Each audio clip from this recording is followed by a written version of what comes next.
চতুর্থ শ্রেণীর প্রিয় শিক্ষার্থী এসএলদার স্যার ইউটিউব চ্যানেল থেকে তোমাদের সবাইকে স্বাগতম। আজকে তোমাদের জন্য আরেকটি নতুন ভিডিও নিয়ে এসেছি। গণিত প্রশ্ন সেট 2 সেরা প্রস্তুতি। খুব সহজেই গণিত শিখি। এখানে আমরা এই ভিডিওতে দেখব দ্বিতীয় পর্যায়ক্রমিক মূল্যায়ন 2026-এর সেট নম্বর 2 30 মার্কের একটি স্কুলের প্রশ্ন। আমি বিশ্লেষণ সহ সম্পূর্ণ সমাধান দেখাবো এই ভিডিওতে। কাজে তোমরা যারা এখনও আমার চ্যানেলটিকে সাবস্ক্রাইব করোনি তারা এখনই চ্যানেলটিকে সাবস্ক্রাইব করে বেল আইকনটি প্রেস করে দাও এরকম আরও অনেক ভিডিও পাওয়ার জন্য। আমরা প্রথমেই প্রশ্নটি দেখে নিই। দ্বিতীয় পর্যায়ক্রমিক মূল্যায়ন 2026 বিষয় গণিত। পূর্ণ মার্ক হচ্ছে 30। এই প্রশ্নটি আসছে স্কুল নওতা এসপি স্কুল। আমি দেখি শূন্যস্থান সঠিক শব্দ বসাও। এখানে টোটাল যে প্রশ্ন আছে সেই প্রশ্ন 6টি প্রশ্ন আছে, 3 মার্ক অর্থাৎ হাফ মার্ক করে। এবারে 2 নম্বরের সঠিক উত্তরের নিচে দাগ দাও। এখানে যে উত্তরটাই সঠিক সেটার নিচে দাগ দিতে বলেছে এবং 3 নম্বরের নিচের বিবৃতিগুলোর পাশে সত্য অথবা মিথ্যা লেখো। এখানে কিন্তু হাফ করে মার্ক 3 মার্ক, আর 2 নম্বরে হচ্ছে হাফ করে মার্ক 4 মার্ক, 4 নম্বরে হচ্ছে 5 দুগুণে 10 মার্ক অর্থাৎ 5টি প্রশ্ন 2 করে প্রতিটি মার্ক, এবং 5 নম্বরে হচ্ছে প্রতিটি আলাদা। 5-এর কতে 4 মার্ক, 5-এর খ এবং গতে 3 করে মার্ক। টোটাল হচ্ছে তোমার 30 মার্কের প্রশ্ন। আমরা এবারে 1 নম্বরের প্রশ্ন দেখব এবং তার উত্তর বিশ্লেষণ করব। দেখো এখানে 0.6 হলো একটি ড্যাশ ভগ্নাংশ। আমরা উত্তরটা যদি দেখি 0.6 হলো একটি কি ভগ্নাংশ? 0.6 হলো একটি দশমিক ভগ্নাংশ। তাহলে 1 নম্বরের উত্তর হবে দশমিক ভগ্নাংশ। ভগ্নাংশের লব একই রেখে হরের মান কমালে ভগ্নাংশের মান ড্যাশ, ভগ্নাংশের মান বাড়ে। তারপরের প্রশ্ন যদি দেখি আমরা গ ঘ উম চ, তাহলে এখানে গ বস্তুর ওজন মাপা হয় ড্যাশ এর সাহায্যে, দাঁড়িপাল্লা অথবা যন্ত্রের সাহায্যে। কোনো সংখ্যার গুণনীয়ক সংখ্যা ড্যাশ নির্দিষ্ট। এরপরের প্রশ্ন যদি বলি 5/8 যোগ ড্যাশ বাই 8 ইকুয়াল 7/8। তো 5-এর সাথে কত যোগ করলে 7 হবে? 2, তাহলে 2/8 হবে। সমাধান 7/8 মাইনাস 5/8 মানে 2/8।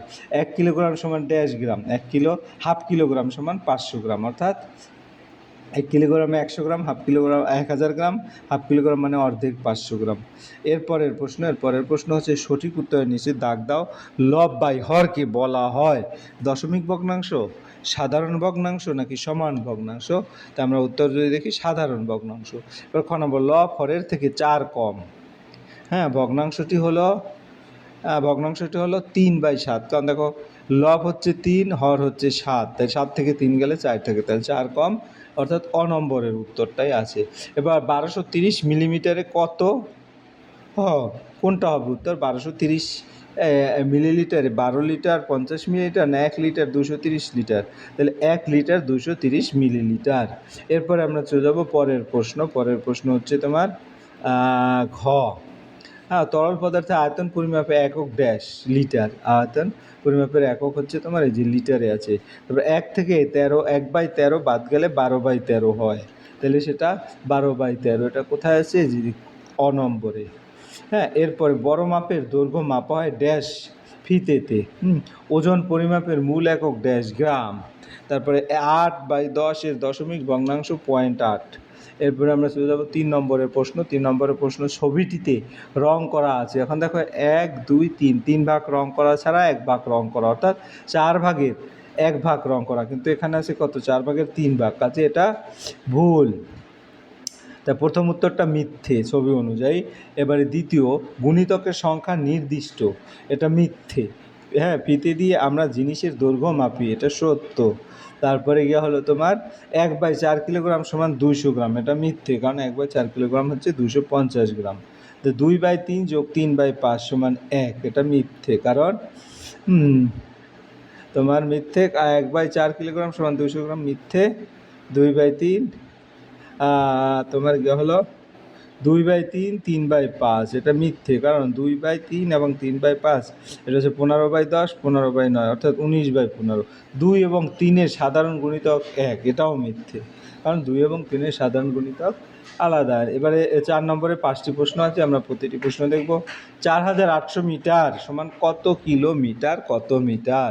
আমরা জানি কি 1 কিলোমিটার সমান 1000 মিটার, তাহলে 4800 মানে 4000 মিটার যোগ 800, অর্থাৎ 4 কিলোমিটার 800 মিটার। উত্তর 4 কিলোমিটার 800 মিটার। এরপর আমরা চলে যাব 4-এর খতে 695 মিলিমিটার সমান ড্যাশ সেন্টিমিটার ড্যাশ মিলিমিটার। তো জানি যে 1 সেন্টিমিটার সমান 100 মিলিলিটার, আর 10 মিলিলিটার সমান 695 মিলিলিটার সমান ভাগ 10, আর কি 89 সেন্টিমিটার 69, আর বাকি থাকে 5 মিলিলিটার। তাহলে 69 সেন্টিমিটার 5 মিলিমিটার। এরপরে আমরা চলে যাব 6 ও 5-এর একটি সাধারণ গুণিতক লেখো। 6 এর গুণিতক হচ্ছে 6-এর ঘর নামতা, 6 একে 6, 6 দুগুণ 12, 3 4 18, 4 6 24, 5 6 30, 6 6 36। এবং 5-এর গুণিতক হলো 5, 5 একে 5, 5 দুগুণ 10, 3 5 15, 4 5 20, 5 5 25, 5 6 30। অর্থাৎ এর মধ্যে এই দুটোতেই আছে, যদি আমরা এরকম দেখি দুটোতেই আছে কোনটি, এখানে 30 আছে, এখানে আবার এখানেও 30 আছে, তাহলে উভয়ের সাধারণ গুণিতক 30, তাহলে আমাদের উত্তর হবে 30।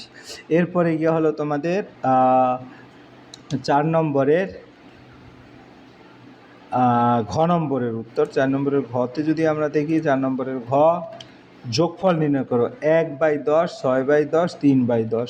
এগুলি যোগ করলে এখানে তোমার হর একই, লবগুলি যোগ করি, 1 হচ্ছে লব, 6, 6 1 7, 7 আর 3 10, অর্থাৎ 10/10। 10/10 মানে 1, উত্তর হবে 1, কারণ 10কে 10 দ্বারা কাটলে 1 থাকে উত্তর। এরপর কি হলো 9 লিটার 600 মিলিলিটারে কত মিলিলিটার। তাহলে জানি হচ্ছে 1 লিটার 1000 মিলিলিটার, 9 লিটার সমান 9 গুণ 1000, অর্থাৎ 9000 মিলিলিটার। এখন 9000 যোগ 600, 9600 মিলিলিটার, উত্তর 9600 মিলিলিটার। এরপরে আমরা যাব 5 নম্বরের প্রশ্ন। 5 নম্বরে কতে 4 মার্কের, খতে 3 মার্ক এবং গতেও 3 মার্ক। তাহলে এক এক করে আমরা দেখি, যদি প্লেটে এই ছবিটা দেখতে পাচ্ছি ড্যাশটি কুল আছে, এখানে গণনা করে দেখি 1 2 3 4 5 6 7 8টি কুল আছে। হ্যাঁ, কুলগুলোর 1/2 অংশ পোকা আছে। হ্যাঁ, কতগুলো কুল খাওয়া যাবে, আমরা যদি দেখি মোট কুল 8টি, পোকা আছে 1/2 অংশ, অর্থাৎ 8-এর 1/2 অংশ মানে 8/2, 4টি, অর্থাৎ 4টি কুলে পোকা আছে, খাওয়া যাবে মোট কুল এবং পোকার কুল 8 থেকে 4, তাহলে 4টি, তো উত্তর 4টি কুল খাওয়া যাবে। এরপরের প্রশ্ন, একটি ফাঁকা 5 লিটার জল রাখার জারে 2 লিটার 250 মিলিলিটার ঠান্ডা জল এবং 1 লিটার 850 মিলিলিটার গরম জল রাখা হলো। ওই জারটি ভর্তি করতে আর কত জল ঢালতে হবে? 3 মার্কের প্রশ্ন। তাহলে জারে মোট ধারণ ক্ষমতা 5 লিটার, জানি 1 লিটার সমান 1000 মিলিলিটার, তাই 5 লিটার সমান 5000 মিলিলিটার। ঠান্ডা জল 2 লিটার 250 মিলিলিটার, তাহলে এখানে 2250 মিলিলিটার। গরম জল 1 লিটার 850 মিলিলিটার, 1850 মিলিলিটার।